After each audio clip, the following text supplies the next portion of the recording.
Richard Southern joins us once again. Good to see you again, Richard. You too, Janella. So our studios are right by Yonge and Dundas, and it's a major part of downtown, and it could be seeing a major overhaul in the coming years. Tell us about that. Big story. I think the City of Toronto has an online survey out now, and they're asking people to weigh in on 3 different redesigns for Yonge Street. First design, or redesign, Janella, would be taking the street down to 1 lane in either direction, allowing, the city says, for extra space for seating and patios.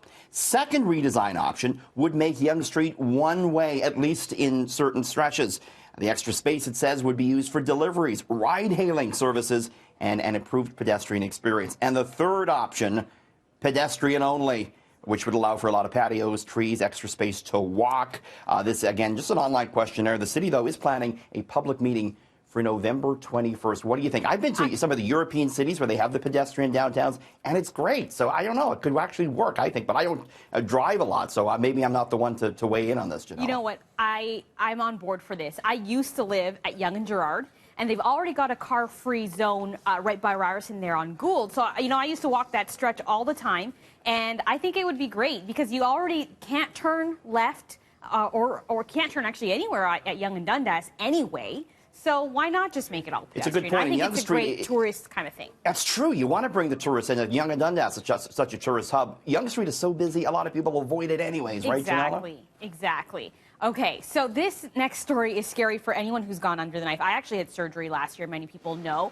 And this is something they tell you about, and apparently it's something that you should be concerned about. There's a shocking number of incidents of surgical objects being left inside of patients. Yeah, boy, it's troubling. More than 550 objects unintentionally left in Canadians who had surgery between 2016 and 2018, according to a new report by the Canadian Institute for Health. They said the items were typically small in nature, sponges, clips, and the likes. Experts say some surgeries were long and therefore required a change of doctors and nurses during the procedure, and that's maybe when things got mixed or left behind. It's a problem that does appear to be getting worse. It's up 14% over the prior set of data. Experts, though, pointing out that it is still rare, happening in just 9.8 incidents per 100,000 surgeries, but still concerning nonetheless, Janella. Okay, well, they didn't leave anything behind in mine that I know I'm sure of. Not. I'm sure we're glad you're healthy, now, Janella. Yes, and I'm okay now. My only complaint is they took way too long to put me under.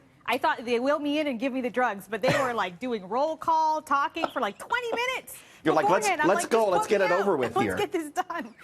Okay, so finally, usually when we hear the word addiction, you think about drugs or alcohol, but the Chinese government is trying to curb another potentially harmful habit. Video games. Get this. China has announced a curfew for online gaming for kids in the country. Under the new rules, gamers under the age of 18 would be banned from playing online games between 10 p.m. and 8 a.m. during the weekdays. Outside of those times, they could only play for 90 minutes. On the weekends, they would get 3 hours to play whenever they wanted. The guidelines also place restrictions on the amount of money kids can transfer to their online gaming accounts. If you're 8 to 16 years old in China, you can only put in $29 a month, 16 to 18, $57. Government officials in Beijing say it's to protect the physical and mental health of children. You know, addiction to video games was actually added to the World Health Organization's classification of diseases last year. So it's a thing, Janella.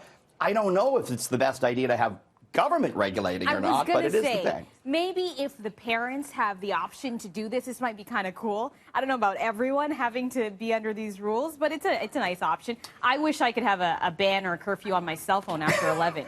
Can someone impose that on me so I can get to sleep? Remember, France did put a law in place where you can't email employees after a certain time at night. Yeah. So that's something we can look at, I think. It doesn't really work for me. I'm here till 12, so my hours are a little odd. We'll catch you on City News tonight, by the way. Shameless plug, Janella. That's right. I won't check my phone during the show. Thanks, Richard. See you tomorrow.